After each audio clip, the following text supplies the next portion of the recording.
All right, so day 2 in Baja California Sur, and I backpack solo into this really wild canyon way up in the Sierra de la Giganta range.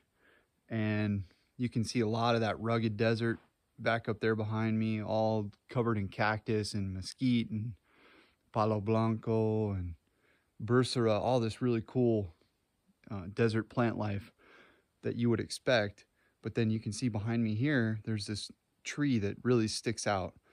And I know that it's a fig tree. I think it's native. I'm not 100% sure on that.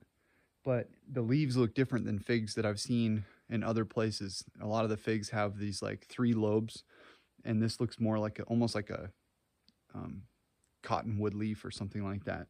So really cool tree, and it's got all these like amazing root systems that are reaching way down into these rocks, and I'm sure that's where it gets its water from.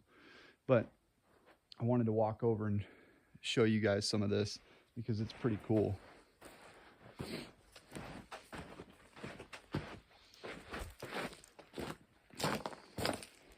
So I've got my little setup here, and there's a few different things that I wanted to show folks. We've got some of this bursera sap to start our fire.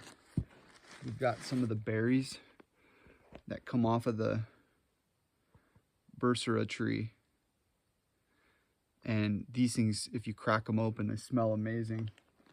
And then I'm gonna try and burn a couple of other things today to see what the properties are like. So these are a couple of little patches of resin that come off of that palo blanco. And then this is a dry mushroom that came straight off the trunk of one of those palo blanco trees. So we're gonna see if that burns as well.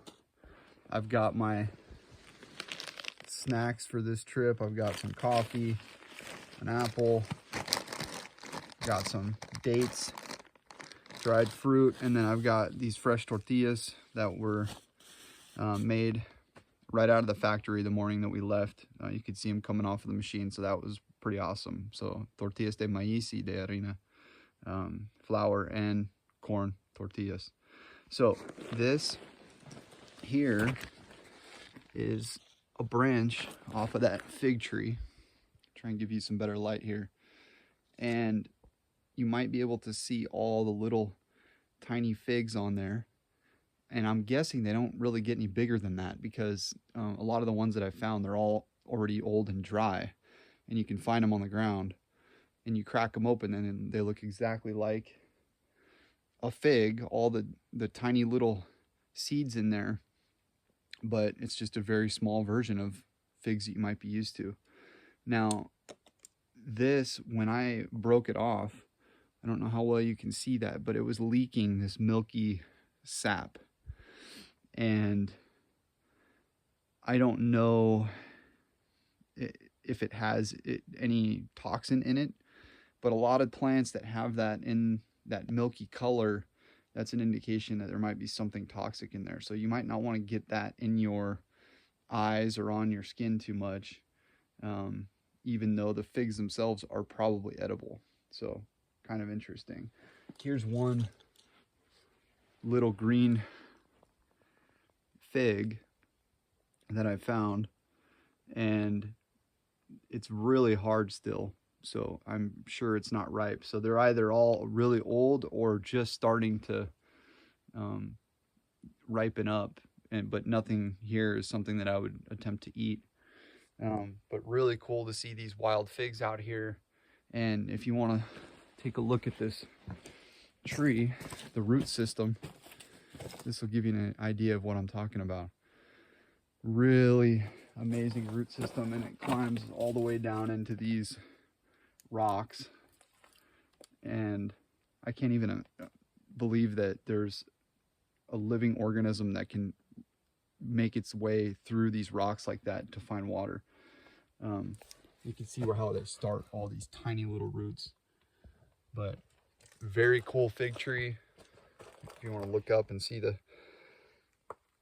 canopy here, another perspective. But not really what you would expect